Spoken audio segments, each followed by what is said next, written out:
ICC, kami dari ICC Youth mau ngajak teman-teman youth semua buat ikutan ICC Youth Christmas Service dengan tema Rejoice. Nah, acaranya kapan sih? Acaranya akan diadakan pada tanggal 5 Desember, which is next week, jam 10:10 pagi at Remedy Hall. So set the date and let's celebrate Christmas together. So, see you next week!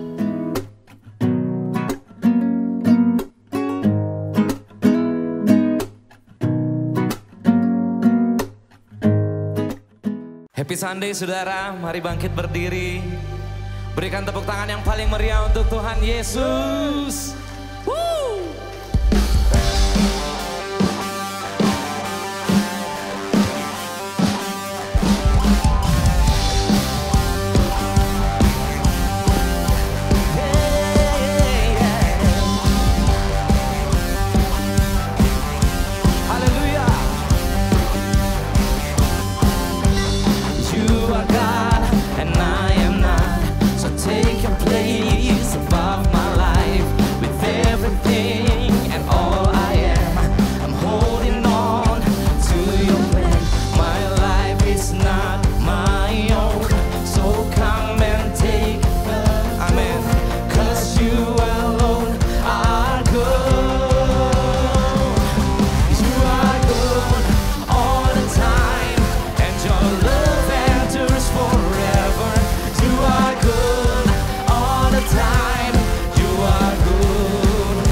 There's no other name. No other name. There's no other name like Jesus. There's no other name. No other name. Hallelujah. There's no other name. There's no other name like Jesus. There's no other name. No other name like Jesus. There's no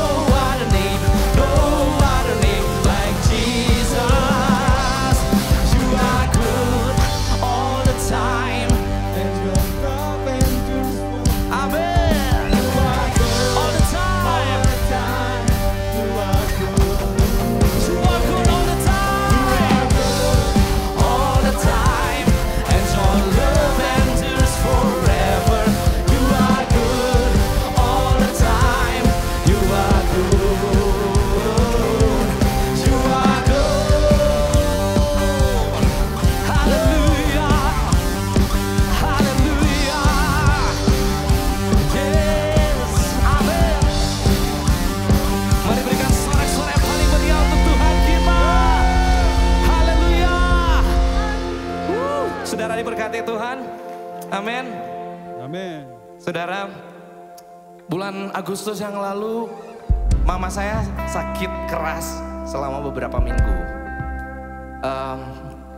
Suatu saat waktu keadaannya semakin memburuk, saya bilang ke papa saya, sepanjang malam ini saya nggak akan tidur, saya akan temani kalian. Jadi kapanpun Papa butuh kita berdoa bersama, hubungi saya. Dan akhirnya jam 1 pagi Papa saya video call dan kami berdoa bersama. Waktu saya lihat keadaan mama saya nggak semakin membaik, yang ada di hati saya berserah penuh sama kedaulatan Tuhan. Dan akhirnya kami berdoa bersama, kami bernyanyi, kami menyembah Tuhan bersama sampai jam 4 pagi nggak kerasa.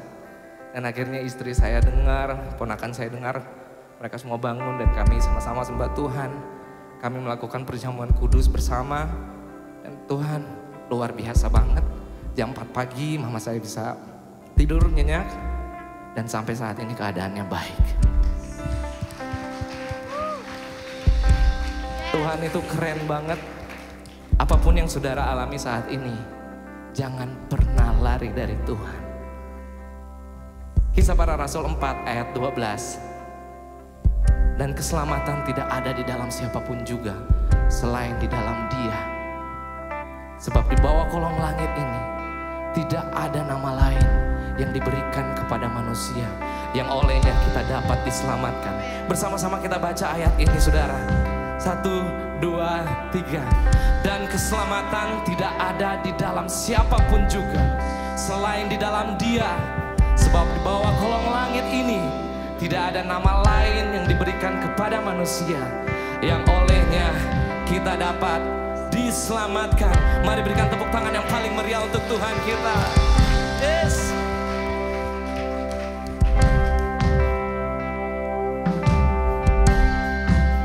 Tiada yang dapat pisahkan ku dari terangnya kasih-Mu. Kau hadirkan ketenangan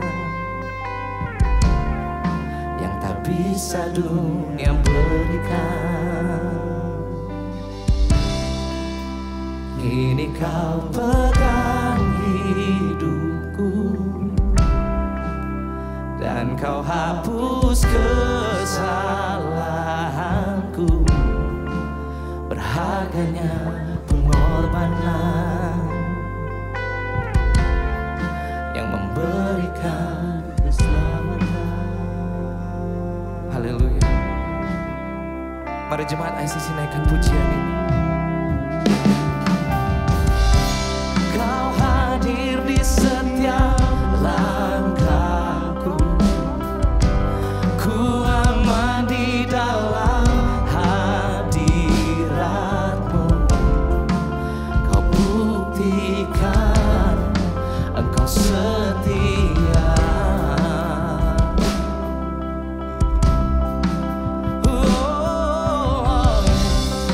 Kan ku angkat tinggi tanganku, tandaku berserah kepadamu. Selamanya Engkau setia.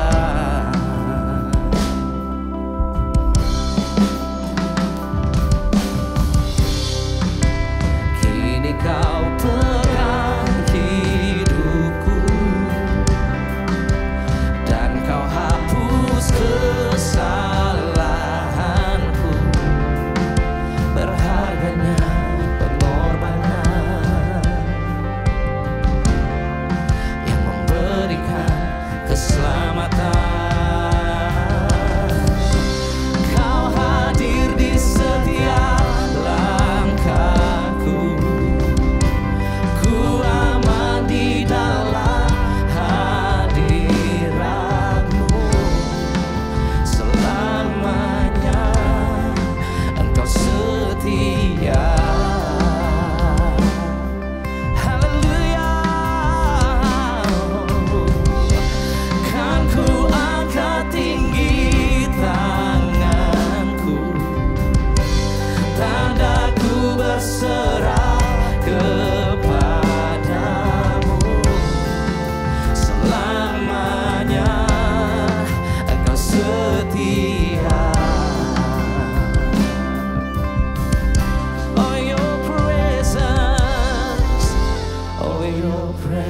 presence never leaves me, and you'll never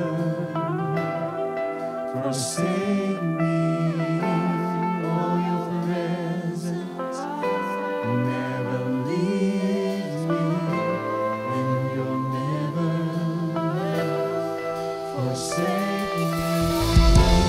Oh, your presence never leaves me, and you'll never forsake me. Oh, your presence never leaves me, and you'll never forsake me. Yeah, oh, your presence never leaves me, and you'll never forsake me.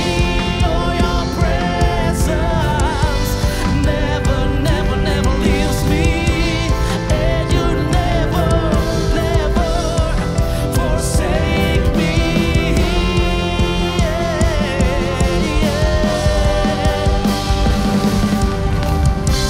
Kau hadir di setiap langkahku, ku aman di dalam.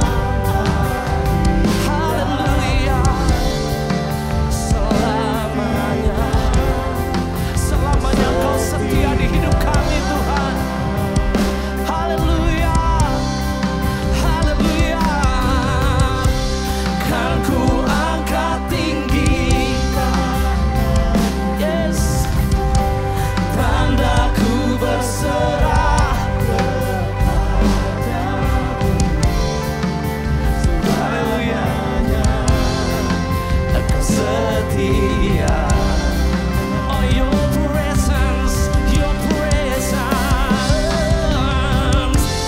Oh, your presence never leaves me. Woo! Forsake me. Oh, your presence, Lord, your presence, Father, never leaves me.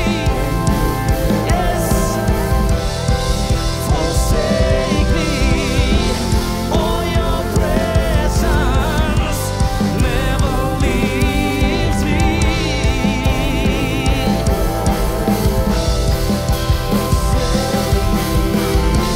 Oh, your presence never leaves me.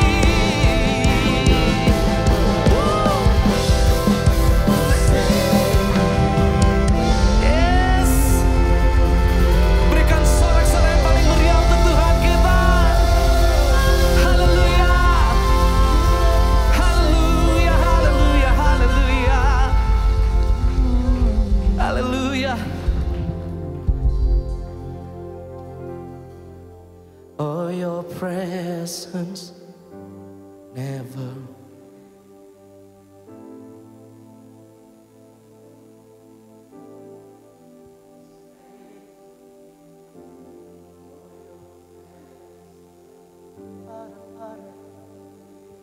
You'll never forsake me.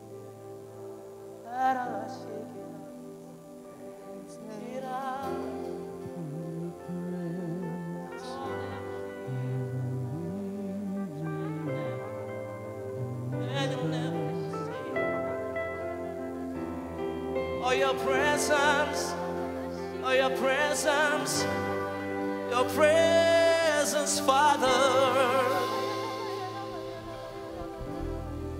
Forsake me. Oh, your presence never leaves me, and you'll never forsake me. Oh, your presence, oh, your presence, hallelujah, and you'll never forsake me. Oh, your presence, oh, your presence, oh, your presence, oh, oh, oh, your presence.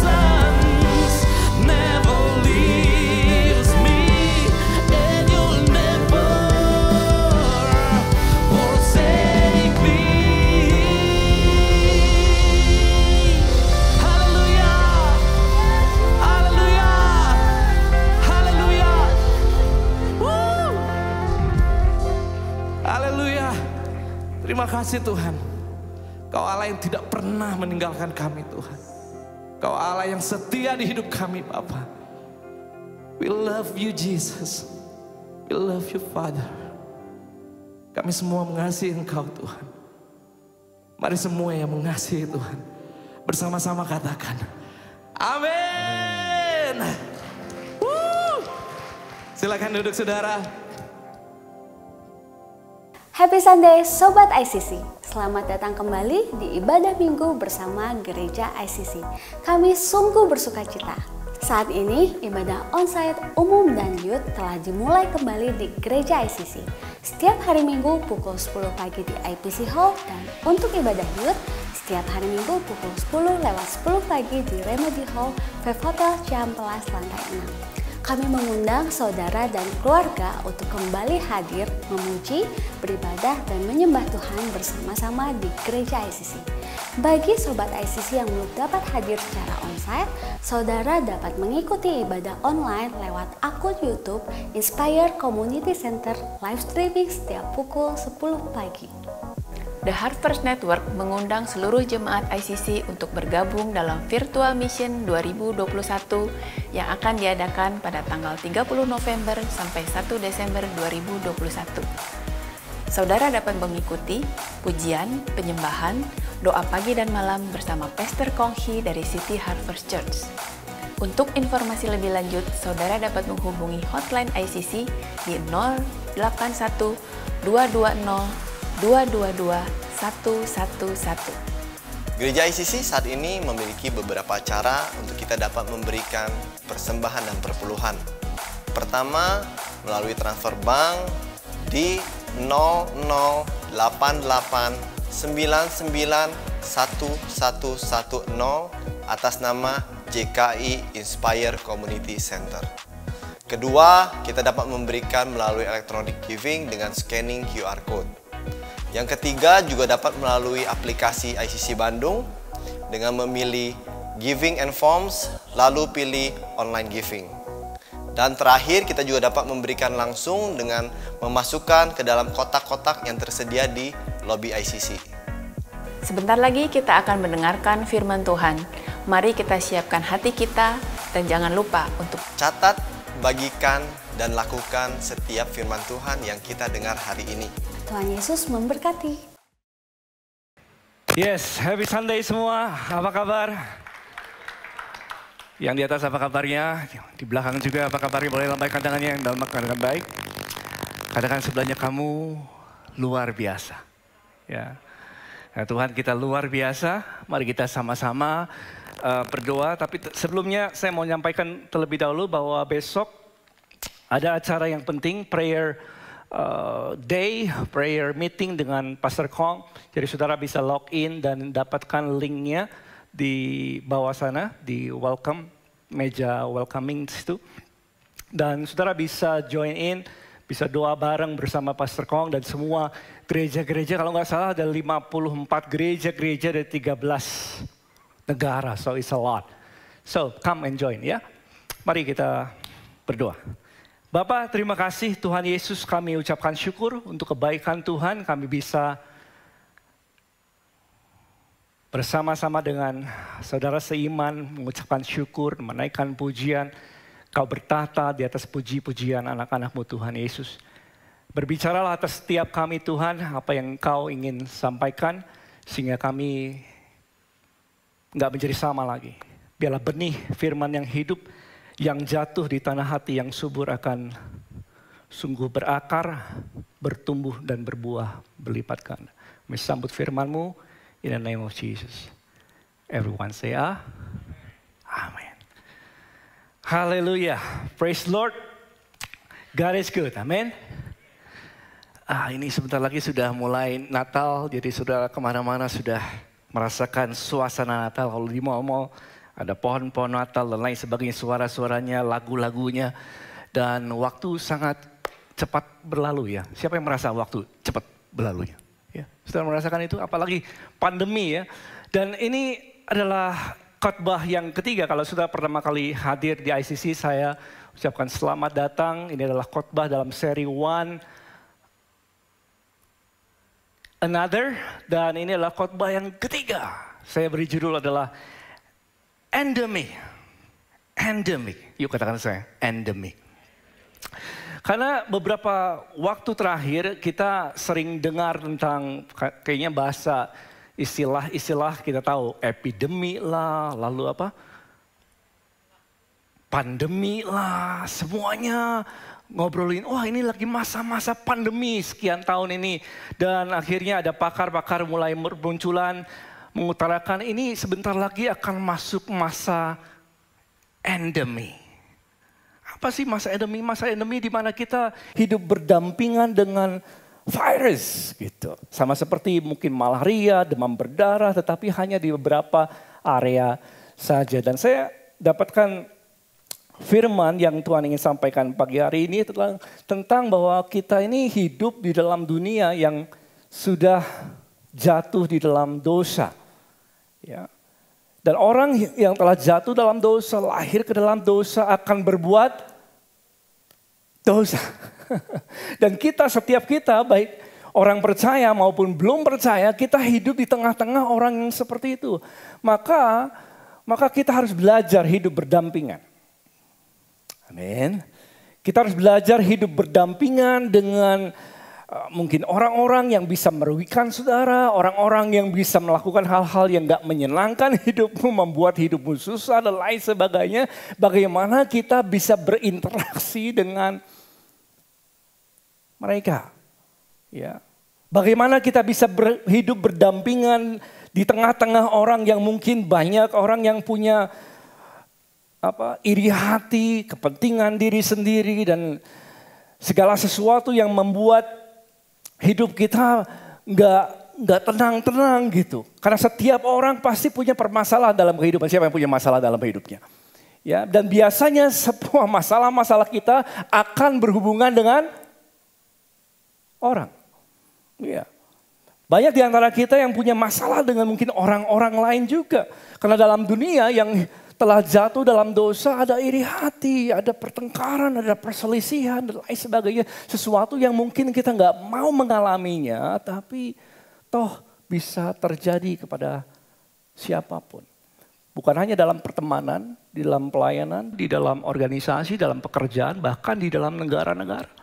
Bangsa lawan bangsa, karena ujung-ujungnya adalah ada apa sih?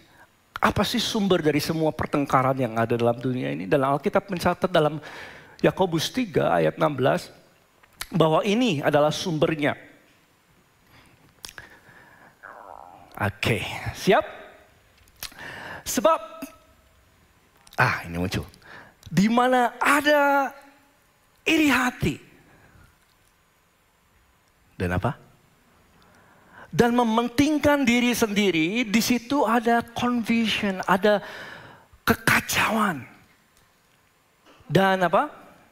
Segala macam perbuatan jahat.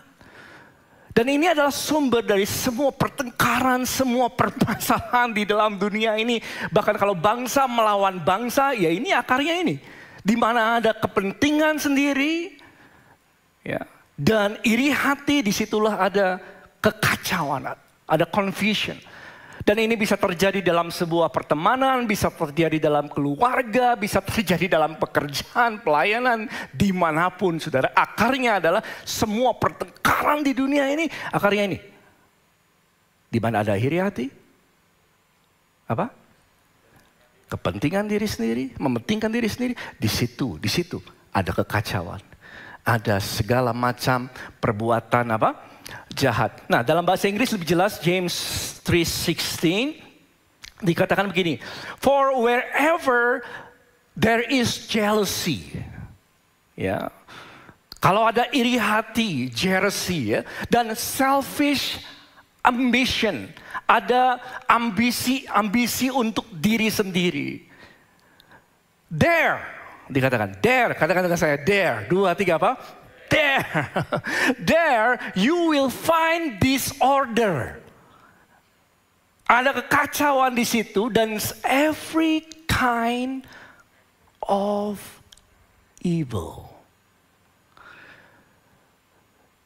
Jadi cara si jahat bekerja adalah di mana ada iri hati, ada selfish ambition, ada ambisi-ambisi yang hanya mementingkan diri sendiri. Di situ segala pekerjaan iblis, pekerjaan si jahat akan bertumbuh dan berakar. Dimanapun, dalam rumah tangga, dalam pekerjaan, dalam organisasi, dimanapun, bahkan bangsa melawan bangsa, akarnya adalah ini.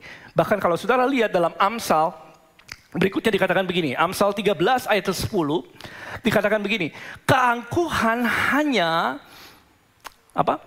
menimbulkan pertengkaran. Dan ini beberapa waktu yang lalu dalam khotbah yang pertama kita sudah bahas bagian yang B-nya ya.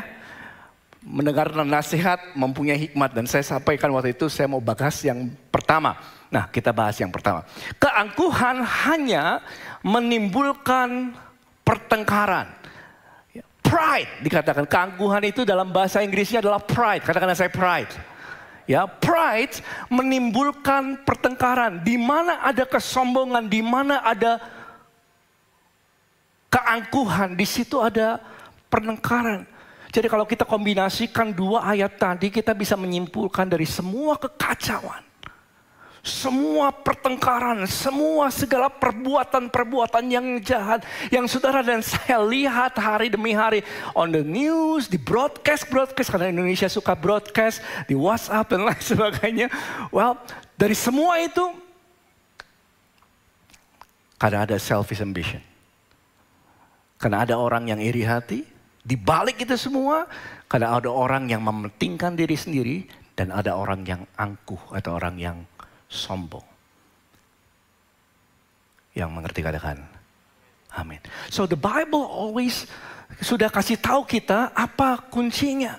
Dan saudara dan saya adalah orang-orang yang percaya, yang di rumah juga. Kita semua adalah orang-orang yang sudah diselamatkan. Ya.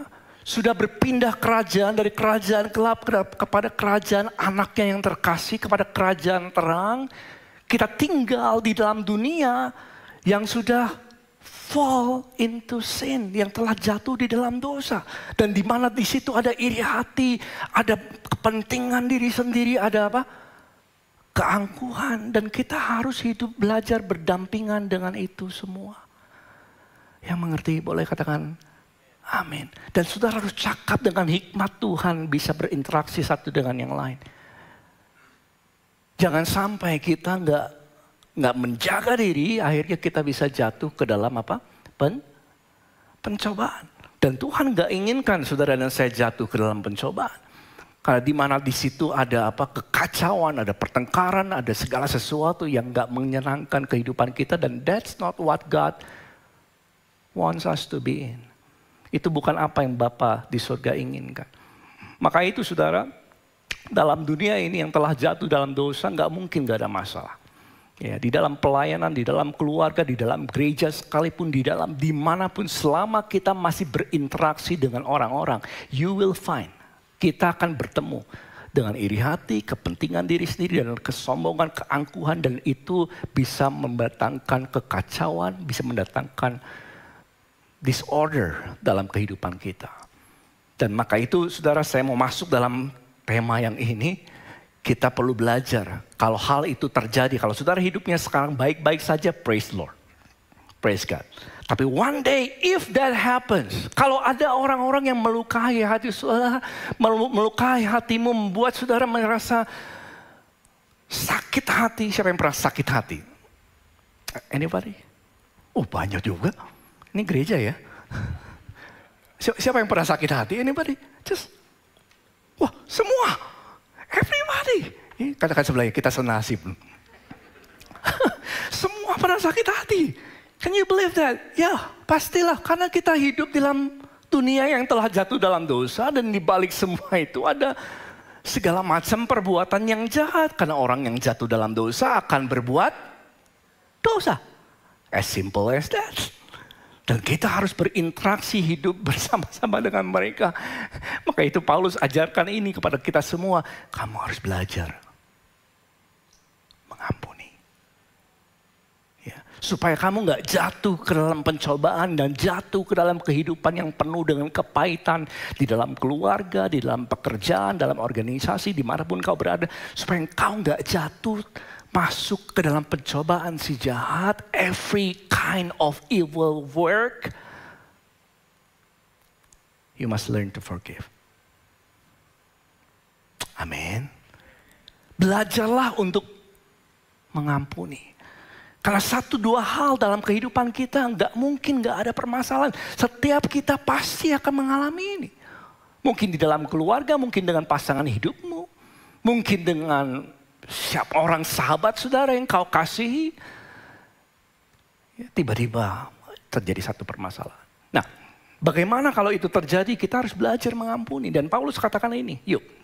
2 Korintus 2 ayat ke-6.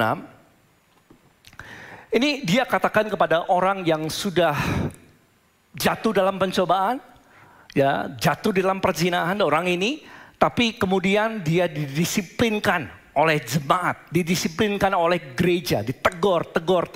Akhirnya orang ini, praise God, bertobat, ya. Dan Paulus katakan kepada jemaat di Korintus pada waktu itu konteksnya.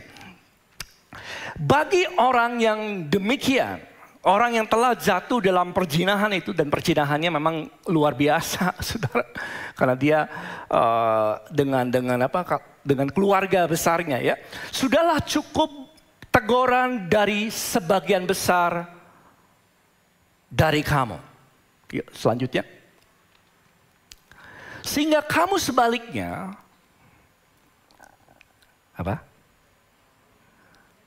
harus mengampuni dan menghibur dia. Ya. Kita perlu belajar mengampuni dan menghibur dia. Supaya ia jangan binasa oleh kesedihan yang terlampau berat. Jadi Paulus ajarkan ini esensinya. Kalau kamu berinteraksi sama orang dan orang berbuat salah terhadap kamu, dan kamu menegur dia, dan ketika dia menyesal, forgive him. Ampuni. Kalau kamu sudah menegur, ampuni dia, dan dia menunjukkan satu penyesalan, mau merubah dan lain sebagainya. Meskipun belum tentu berubah, kalau dia menyesal and say I'm sorry, just forgive him. Ampuni dia. Bahkan kamu harus menghibur dia. Supaya jangan binasa oleh kesedihan yang terlampau berat. Dan Paulus ajarkan ini setiap kita supaya saudara dan saya terlindung dari pencobaan. Gak jatuh ke dalam pencobaan. Dan segala macam perbuatan yang jahat. Paulus gak inginkan saudara masuk dalam kehidupan yang kacau balau. Setiap ada pertengkaran dalam keluarga, dalam pekerjaan, dalam pelayanan, di situ ada disorder, kekacauan di mana-mana. Dan Paulus gak mau kita mengalami semuanya itu. Dan Paulus dapatkan pesan Tuhan. Kalau hal itu terjadi kepadamu, forgive. Amin. Ampuni. Learn to forgive. Why? Kenapa? Ayat selanjutnya. Ayat yang ke-11. Are you ready? Listen. Yang di rumah aja ya. Supaya, there we go. Apa? Iblis. Oh, kok ada iblis di situ? Ada hubungannya apa ini? Kok tiba-tiba muncul kata iblis? Supaya iblis. Because you're seeing, kita nggak melihat apa yang terjadi di alam roh. Di dalam setiap pertengkaran, di setiap ada kepentingan di diri sendiri, di setiap ada kesombongan, di situ iblis bekerja. Yang mengerti katakan amin. Supaya iblis jangan beroleh apa? Yuk munculkan keuntungan atas kita. Loh, saya pikir, pastor, kalau saya bertengkar dengan dia dan saya yang menang, saya pikir saya yang untung. No. Iblis yang mengambil keuntungan. Di antara kita, sebab kita tahu apa maksudnya. Kita tahu maksud si jahat itu apa. Dan ketika ada pertengkaran, ketika ada iri hati, keangkuhan, di situ ada kekacauan baik di rumah tangga. I've seen this a lot. Di dalam rumah tangga, dalam pekerjaan, di dalam gereja sekalipun, di mana ada iri hati, keangkuhan, kesombongan, di situ ada segala macam kekacauan dan perbuatan yang jahat. Dan Paulus katakan, belajar mengampuni. Supaya kenapa? Iblis jangan mengambil keuntungan atas kamu. Supaya kamu jangan jatuh ke dalam pencobaan. Maka itu kita perlu belajar untuk mengampuni. Ya, bahkan jangan sampai ada akar yang pahit. Dalam Ibrani 12 ayat 15 dikatakan begini. Di ayat sebelumnya dikatakan hiduplah berdamai satu dengan yang lain. Kenapa sih perlu hidup berdamai? Supaya jangan ada seorang pun menjauhkan diri dari kasih karunia. Berarti orang yang gak hidupnya dalam damai, dia gak ngerti kasih karunia Tuhan. Nanti saya akan bahas ini. Ya, orang yang hidupnya bertengkar, hidupnya penuh dengan pertengkaran dan perselisihan, iri hati, kepentingan diri sendiri, selfish ambition dan keangkuhan. Mereka gak mengerti kasih karunia Tuhan. Nah, kita akan bahas sebentar. Agar jangan tumbuh akar yang pahit. Karena kalau orang sudah bertengkar, keluarga sudah bertengkar, pertemanan sudah bertengkar, bisa kalau kita nggak mengampuni ini terjadi apa? Timbul akar yang pahit. Ya, dan bukan hanya dalam akar yang pahit dalam diri orang tersebut, tetapi itu akan menimbulkan kerusuhan. Baik dalam pertemanan, pertengkaran terjadi, baik bangsa demi bangsa, ya, yang mencemarkan banyak orang, dan itu akan seperti virus yang mencemarkan banyak orang, nggak selesai-selesai. Dan Paulus katakan belajarlah mengampuni supaya kamu jangan jatuh ke dalam pencobaan si jahat. Iblis nggak mengambil keuntungan di antara saudara. Siapa yang mau belajar mengampuni? Kalau saudara baik-baik saja, puji Tuhan, you know, your life now, saya nggak pernah ada musuh, praise God. But if one day it happens, mungkin dengan orang yang kita kasih, saudara tahu apa yang Tuhan mau. Amin. Alright? Now, saya mau bahas dulu tentang pengampunan. Are you ready? Pengampunan yang apa yang disebut bukan pengampunan, ya? Yang bukan pengampunan dulu ya. Nanti baru pengampunan itu artinya apa? Pengampunan yang bukan pengampunan adalah ini. Pengampunan bukan perasaan. Yuk sama-sama 2, 3. Apa? Pengampunan bukan perasaan. Pengampunan, kalau saudara mengampuni orang, itu adalah keputusan. That's your decision. Itu keputusan saudara untuk mengampuni orang. Tapi jangan berharap ketika saudara mengampuni, tiba-tiba saudara lega. Tiba-tiba saudara happy. Ya, makan es krim dan haleluya. No. Karena pengampunan bukan perasaan. Ketika kita mengampuni orang, mungkin perasaan sakit itu masih ada di dalam hati saudara. Perasaan sakit itu masih ada di sini. Tapi ketika kita belajar mengampuni, maka engkau, watch this, dengar baik dengan ini. Pada waktu engkau belajar mengampuni, saudara membuka jalan. Tuhan memulihkan perasaanmu. This is very important. Pengampunan bukan supaya perasaanmu baik-baik saja seketika, no. Pengampunan adalah keputusan, dan ketika saudara mengampuni itu akan membuka kesempatan untuk memulihkan feelings, perasaanmu. Dan itu mungkin bertahap. Orang yang mengampuni mungkin gak langsung sukacita, haleluya. No, mungkin orang yang mengampuni hari ini, mungkin 1 bulan, 2 bulan kemudian dia baru merasa tenang hatinya. Karena perasaan yang dipulihkan ini memerlukan waktu.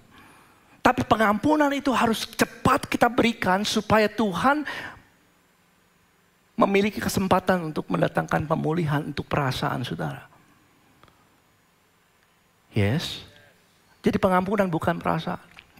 Yang kedua, pengampunan ini yang bukan pengampunan dulu ya. Pengampunan, siap? Apa? Bukan melupakan. Gimana ya? Pengampunan bukan melupakan. Karena saudara nggak mungkin lupa. Let's be real, oke?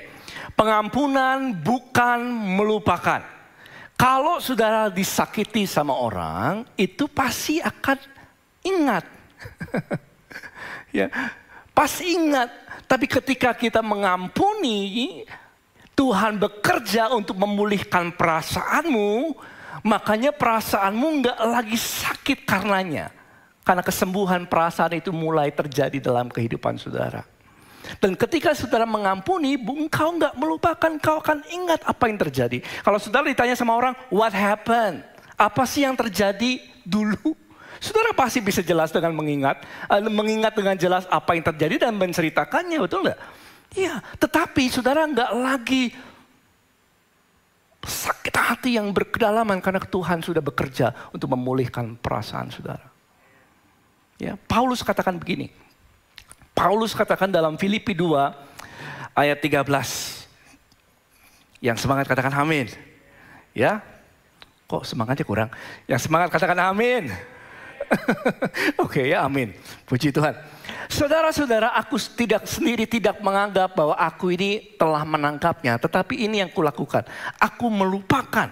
Nah ini seringkali kita quote kayak ini. Aku melupakan apa yang telah di belakangku. Jadi Paulus ini tahu aku telah melupakan, dia katakan apa yang telah di belakangku dan mengarahkan diri kepada apa yang di depan. Ya, apa yang di depan. Apakah arti ayat ini bahwa Paulus melupakan segalanya? No. The answer is no. Kalau dalam ayat yang lain dikatakan Paulus ingat apa yang terjadi. Dalam 1 Korintus dikatakan begini. 15 ayat ke-9, dia ingat siapa dia dulu dan apa yang dia lakukan. Dia tahu semua. Dia ingat itu. Aku, kata Paulus, adalah orang yang paling hina dari semua rasul. Sebab aku telah menganiaya jemaat Allah sebelum dia bertobat. Ya. Jadi pengampunan bukanlah melupakan apa yang terjadi. Yang terjadi saudara akan ingat. Tetapi ketika engkau mengampuni orang, perasaanmu akan mulai bertahap pulih. Ya. Dan saudara, arti melupakan artinya saudara menaruh apa yang terjadi di belakang, tempatnya di belakang. Itu artinya. Saudara melupakan artinya saudara menaruh apa yang di belakang pada tempatnya, yaitu di belakang. Jangan apa yang sudah terjadi menarik saudara masuk kepada masa depan. Atau mengganggu masa depanmu. Karena engkau menempatkan apa yang sudah terjadi di tempatnya, yaitu yang sudah terjadi dahulu. Yes? Right. So yang ketiga, pengampunan bukan kepercayaan.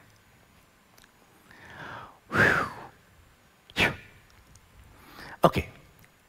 Ada seorang suami yang berselingkuh. Ini nggak ada di sini, jangan lihat kiri kanan, di luar. Di luar, nun jauh di sana ya. Ini contoh ya.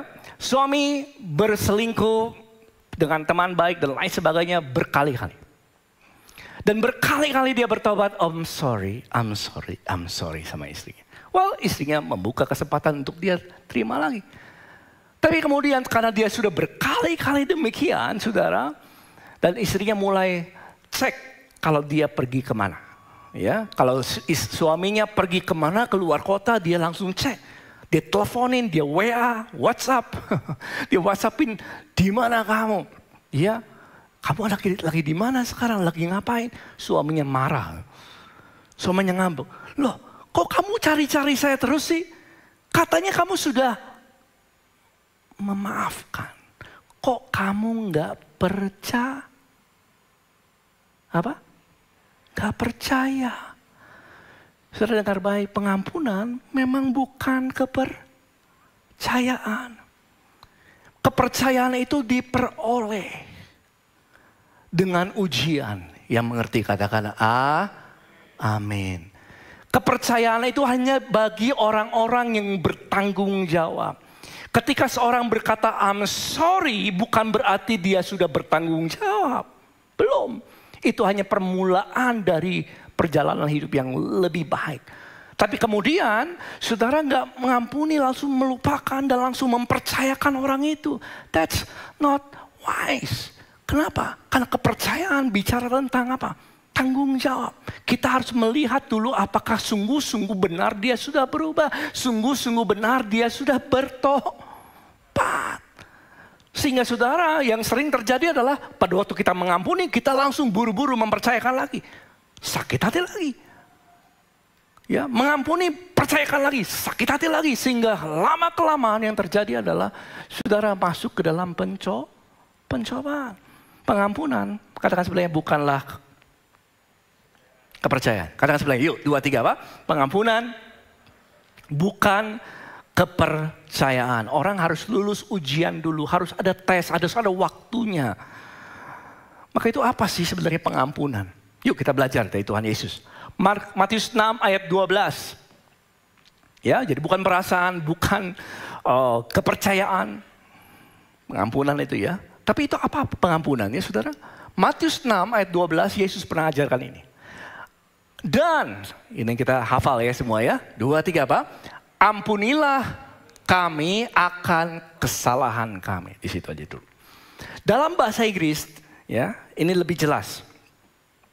Apa itu arti pengampunan? Matius 6 ayat 12, Matthew 6:12. And forgive our debts. Yuk, 2, 3. Apa? Debts. 2, 3. Debts, ya. As for we forgive our debtors, gitu ya. Benar gak pronunciation-nya? Kira-kira begitulah ya. Debtors. Kita belajar ya. Berarti pengampunan itu ada hubungannya dengan hutang. Ini bukan hutang uang, tapi hutang. Forgive dalam bahasa aslinya adalah, saya tulis ini kalau nggak salah. Abhimi, ya kalau semua panjangnya abhimi artinya to forsake. Leave, lay aside. Itu forgive. Berarti orang yang forgive, orang yang mengampuni itu adalah seperti orang yang melepas hutang. Jelas ya? Seperti orang yang melepas apa? Hutang. Saudara nggak memegang hutang orang itu lagi. Meskipun dia telah berbuat salah kepada saudara, saudara melepaskan, I forgive you. Berarti saudara seperti melepaskan hutangnya. Sudah, I forgive you. Itu artinya forgive. Forgive artinya melepas hutang. Dan tidak forgive, nggak mengampuni artinya saudara nggak melepaskan hutang. Sudah pegang hutangmu. Pegang hutang dia. Dan Tuhan mengajarkan kita, ampunilah mereka, artinya lepaskan hutang-hutang mereka. Sepertinya mereka nggak berhutang lagi kepada saudara. Itu artinya bicara tentang pengampunan. Dan pengampunan saudara, artinya ketika saudara disakiti orang, ketika orang lain sepertinya berhutang kepada saudara. Siapa yang merasa kalau disakiti seolah-olah sepertinya orang itu sedang berhutang sama saudara? Saudara ingin balas. Siapa yang ingin pernah... Jangan lihat kiri kanannya. Siapa yang di sini pernah ingin membalas orang yang berbuat salah kepada saudara? Banyak. What happened? Ya, kalau saudara pernah membalas orang yang yang telah berbuat salah kepada saudara, berarti saudara memegang hutang orang itu. Tapi ketika kita mengampuni dia, saudara melepaskan hutangnya. Dan menyerahkannya, this is the second one, menyerahkannya kepada Tuhan. Alright? Ya, jadi melepaskan hutang. Yang kedua adalah menyerahkan, dalam Roma 12 ayat 16, menyerahkan kepada Tuhan untuk mengambil keputusan. Ya. Saudara-saudara kekasih, jangan kamu sendiri menuntut pembalasan. Saudara nggak menuntut lagi, saudara melepaskan hutang. Apapun yang telah terjadi is in the past, I forgive you. Saya telah melepaskan, I forsake it, I leave it. Ya. Dan saudara menyerahkan kepada Tuhan. Jangan kamu sendiri menuntut pembalasan. Tetapi berilah tempat kepada murka Allah, sebab ada tertulis sama-sama 2, 3 apa? Pembalasan itu adalah haknya Tuhan. Jadi dengan mengampuni orang, dan Allah, akulah yang akan menuntut pembalasan, firman Tuhan. Artinya, pada waktu kita mengampuni orang, kita nggak memegang lagi hutang-hutangnya, kita lepaskan. Ya, setelah kita lepaskan, itu kita seperti menyerahkan kepada Tuhan yang akan memutuskan perkara itu. Ya, kalau saya tulis ini, pengampunan adalah memberi tempat pada Allah untuk memutuskan perkara. Ya, kita nggak memegang lagi hutangnya, kita lepaskan sehingga pemulihan terjadi dalam kehidupan saudara. Perasaanmu mulai pulih dan pulih dan pulih, dan kau menyerahkan kepada Tuhan. Tuhan yang akan memutuskan. Yang mengerti katakan amin. Dan siapa yang mau belajar mengampuni, saudara? Ya, mengampuni itu adalah melepaskan hutang. Kenapa sih orang susah? Pastor, kenapa orang susah mengampuni? Gini, karena mereka nggak merasa pengampunan Tuhan yang besar. Karena firman Tuhan katakan begini, saudara. Dalam Lukas 7:47, 7:47. Ya, Lukas 7 ayat 47 dikatakan begini. Aku berkata kepadamu, dosanya yang banyak itu telah diampuni. Sebab ia telah berbuat banyak kasih. Dalam ayat ini kita bisa belajar kenapa orang sukar mengampuni. Orang yang tidak mengalami pengampunan daripada Tuhan, dia sukar mengampuni. Tetapi orang yang telah menerima pengampunan dari Tuhan, dia bisa mengampuni dengan lebih baik. Ya, bahasa Inggrisnya lebih jelas. Therefore I tell you, her many sins have been forgiven. That's why she loved much. Kenapa dia mengampuni wanita ini berbuat seperti itu, berbuat kasih sedemikian? Why she loved much? Karena her many sins, dosa yang banyak itu, dosanya dia yang banyak itu telah diampuni. Artinya begini, bagi orang-orang yang merasa dirinya telah diampuni, dia nggak punya kesulitan untuk mengampuni. Itu artinya, as simple as that. Orang yang nggak mengampuni adalah orang yang nggak seolah-olah dia nggak mengalami atau nggak merasakan pengampunan. Tapi bagi orang yang telah mengalami pengampunan dan dia sadar dirinya telah diampuni, dia akan dengan mudah mengampuni. Haleluya. Dan Yesus pernah bicara tentang hal ini, saudara. Dia kasih perumpamaan. Ada seorang yang berhutang 10.000 talenta. 10,000. Ya, 10.000 talenta. 1 talenta, kemarin saya lihat 1 talenta adalah 20 tahun upah. Jadi saudara bisa hitung sendiri. 1 talenta adalah 20 tahun upah. Dan dia berhutang 10.000 talenta. Berapa puluh tahun? 100.000 tahun kali. Salah. Ya. Dia datang kepada raja dan raja meminta pertanggungjawabannya.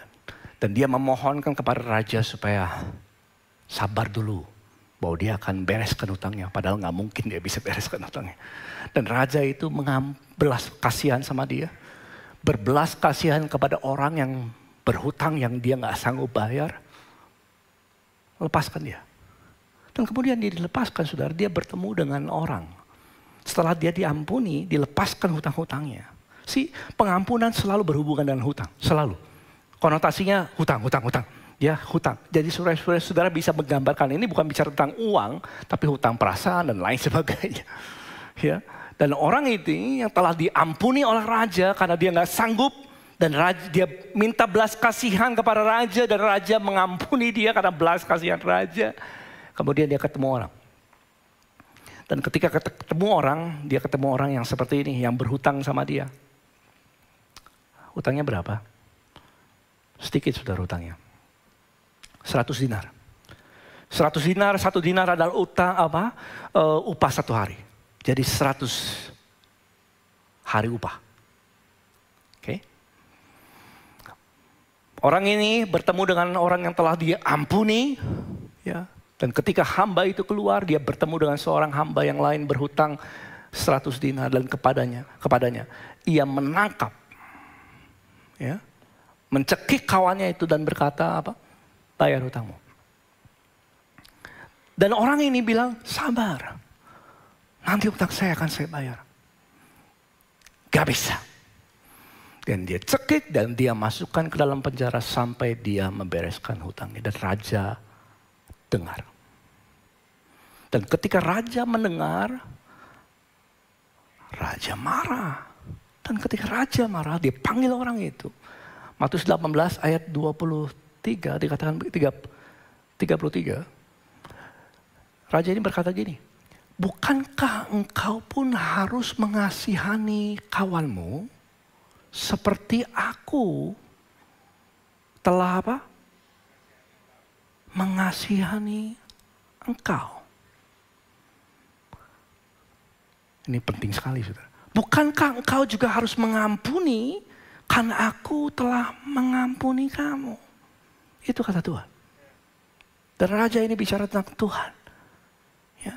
Tetapi dia nggak mau mengampuni, dia pegang hutang orang itu dan sampai semua dibereskan. Dan Tuhan nggak mau kita hidup demikian.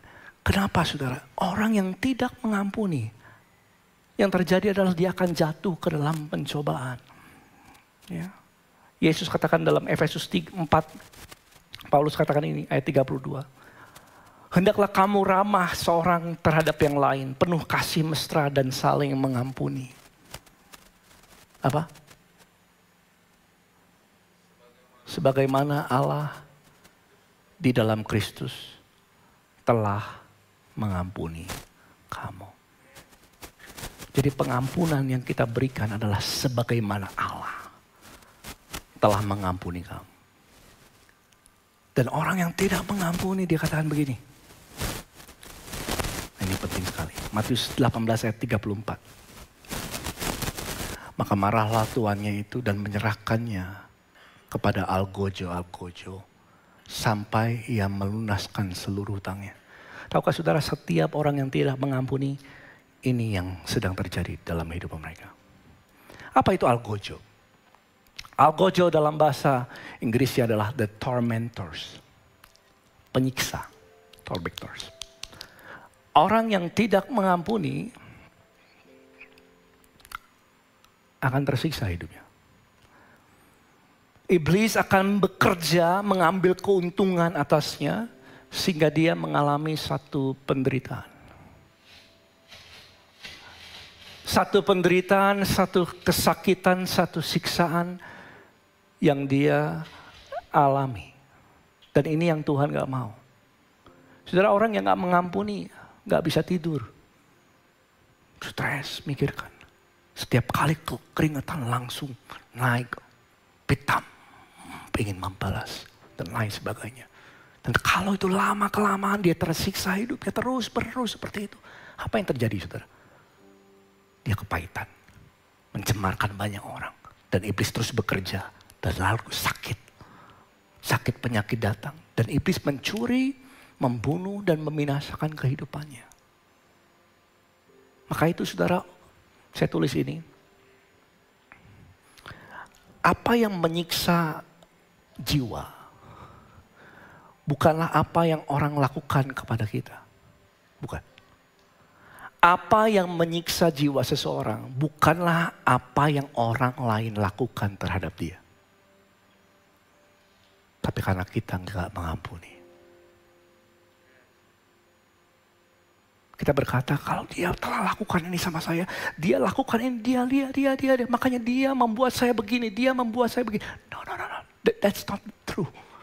Yang benar adalah, yang menyiksa kita bukan orang itu. Yang menyiksa jiwa kita sehingga kita penuh dengan sakit hati, pahit dan lain sebagainya, bukan mereka, tetapi karena kita nggak melepaskan hutang itu. Dan Tuhan mau kita saling mengampuni supaya engkau sembuh. Amin. Mari kita bangkit berdiri saudara. Supaya saudara sembuh. Dan saya tahu dalam dunia ini gak mungkin orang mengalami semuanya baik-baik saja. And I know some of you here now, sama juga yang di online, sedang mengalami satu mungkin kekesalan yang mungkin sudah lama bahkan kau pegang itu. Karena kalau nggak mengampuni saudara, 3 tahun, 4 tahun, 10 tahun kemudian sudah pegang sakit hati itu. Pegang. Kenapa dia bohongi saya? Kenapa dia bertipu saya? Pegang. Setiap kali saudara dengar orang itu, saya ingin balas orang itu. You know, let me tell you the truth. Tuhan gak mau iblis mengambil keuntungan atasmu. Lepaskan pengampunan. Forgive. Sebagaimana Tuhan telah mengampuni kamu. Saudara yang penuh dengan dosa, dan saya penuh dengan dosa, kita yang penuh dengan dosa yang gak sanggup kita bayar. Kalau Tuhan menghitung dosa-dosa kita, coba kita hitung ya. 1, 2, 3, 4, 5. Saya pernah satu hari saya bilang sama Tuhan, Tuhan saya mau berkata dengan benar, saya gak mau berkata salah satu kali pun. Gak mau. Saya jaga sekali. 1 hari setengah saya salah 20 kali lebih sudah. 1, 2, 3, 4, 5, 6. 1,5 hari 20 kali lebih. Saya bilang, I cannot do this. Saya bilang saya gak bisa Tuhan. Kalau saya mengukur kesalahan saya dan Tuhan mengukur kesalahan saya. Dan menghakimi setiap kesalahan saya habis, saudara. Tahukah saudara? Saudara lahir ke dalam, kita semua lahir ke dalam dosa. Dan kita gak sanggup membayar dosa kita. Dan kalau Tuhan mengukur setiap dosa-dosa kita. Dan menghakimi setiap dosa-dosa kita. Gak ada seorang pun yang bisa bertahan. Tapi di balik semuanya itu Tuhan telah mengampuni kita. Saudara dan saya orang yang berhutang 10.000 talenta. Dan Yesus telah mengampuni engkau. Dan saya tahu mengampuni orang bukan sesuatu yang mudah. Tapi itu penting. Karena Yesus telah mengampunimu. Dan di tempat ini sudah di rumah juga. Dengar firman Tuhan. Allah Roh Kudus ingin bekerja dalam hatimu untuk memulihkan segala kepahitan mulai hari ini. Jangan simpan dosa. Mari kita pejamkan mata kita. Kira laba ya shidi ya laba ya shidi ya laba. Kira laba ya shidi ya laba. Syukuri ya. Bapak Yesus, Tuhan Yesus. Kira laba ya shidi ya laba. Kau melihat hati setiap kami Tuhan Yesus. Kalau setiap anak-anakmu di tempat ini dan di rumah dimanapun kami ada. Kami sedang baik-baik saja, puji Tuhan. Tuhan Yesus ajar kami mengampuni sebagaimana Engkau mengampuni kami. Saudara kalau ada di tempat ini, di ruang ini atau di rumah, pejamkan matamu, jangan ada lihat kiri kanannya. Setiap kali saya bicara tentang pengampunan, sakit hati dan lain sebagainya, ada nama yang muncul dalam pikiran saudara. Mungkin itu keluarga, mungkin itu teman, mungkin itu siapapun yang kau pernah jumpai. Nah, kalau itu saudara dan kamu mengambil satu keputusan untuk mengampuni.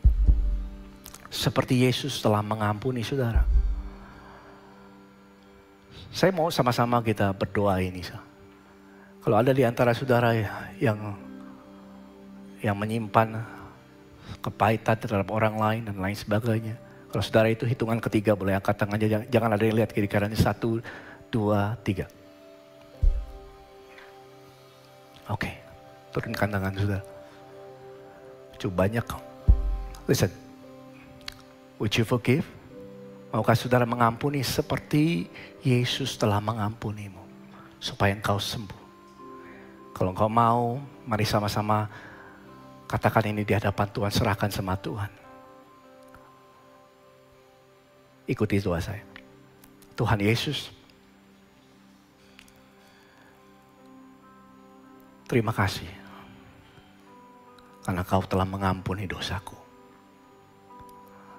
Sayalah orang yang berhutang 10.000 talenta ya Tuhan. tetapi Engkau telah mengampuni aku. Maka itu sebagaimana Engkau mengampuni,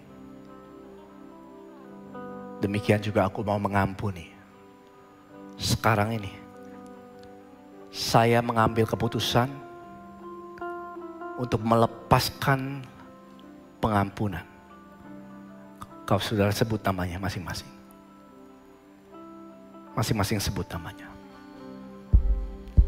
Dan aku serahkan kepada Tuhan Yesus untuk memutuskan segala sesuatunya. Saat ini, mari ikuti saya sudah, saat ini saya bebas. Karena saya telah melepaskan pengampunan di hadapan Tuhan. Di dalam nama Yesus, segala kuat kuasa si jahat yang mengikat, aku perintahkan, go in the name of Jesus. Kasih Bapa. Iblis gak akan lagi mencuri dan membunuh dan membinasakan. Saat ini you are free. The truth has set you free in Jesus' name. Berikan tepuk tangan untuk Tuhan Yesus. Haleluya, praise the Lord. Kasih Tuhan Yesus. Kalau ada di antara saudara yang belum pernah mengundang Tuhan Yesus sebagai Tuhan dan Juru Selamat pertama kali dalam hidupmu. Kalau engkau itu, hitungan ketiga sudah boleh angkat tanganmu, 1, 2, dan 3. Puji Tuhan. Yang di rumah juga, kalau engkau belum pernah mengundang, saya mengajak setiap kita berdoa ini di hadapan Tuhan dengan sungguh-sungguh. Yuk sama-sama kita doakan ini. Tuhan Yesus, saya adalah orang berdosa. Upah dosa adalah maut. Makasih Tuhan, karena Kau telah mengampuni dosaku. Kau mati di kayu salib, dan Kau bangkit pada hari yang ketiga. Tuhan Yesus, masuklah dalam hidupku sebagai Tuhan dan Juru Selamat. Hari ini, saya adalah ciptaan yang baru. Yang lama telah berlalu, yang baru telah tiba. Dalam nama Tuhan Yesus. Amin. Haleluya. Berikan tepuk tangan untuk Tuhan Yesus. Oh, haleluya. Mari angkat kedua tangan saudara, buka hatimu. Terimalah berkat daripada surga. Apapun di dalam Tuhan harus kau terima dalam iman saudara. Mari naikkan ucapan syukur sama Tuhan. Terima kasih Tuhan. Mari masing-masing naikkan ucapan syukur untuk pengampunan, untuk kebaikan Tuhan dalam kehidupanmu. Terima kasih Tuhan, Kau telah mengampuni setiap dosa kami Tuhan Yesus. Terima kasih Bapa. Maka itu terimalah segala berkat dari sorga. Cinta kasih Yesus dan penyertaan Allah Kudus akan selalu menyertaimu. Karena Tuhan memberkati dan Tuhan melindungimu. Tuhan menyinari engkau dengan wajahnya, memberikan kau kasih karunia. Tuhan menghadapkan wajahnya kepadamu, memberikan kau damai sejahtera. Terimalah berkat daripada surga in the name of Jesus. Sampai merata bahkan sampai selama-lamanya. You are free in the name of Jesus. Everyone say Amen. Praise the Lord. God bless you. Dan jangan lupa untuk besok prayer meeting dengan Pastor Kong, saudara bisa join. It'll be a blessing. Tuhan Yesus memberkati. Bye. Terima kasih telah mengikuti ibadah bersama Gereja ICC. Follow dan subscribe online platform kami di YouTube Inspire Community Center dan Instagram @ICC-Bandung untuk mendapatkan informasi terbaru seputar Gereja ICC. Sampai jumpa di ibadah minggu depan Sobat ICC. Tuhan Yesus memberkati.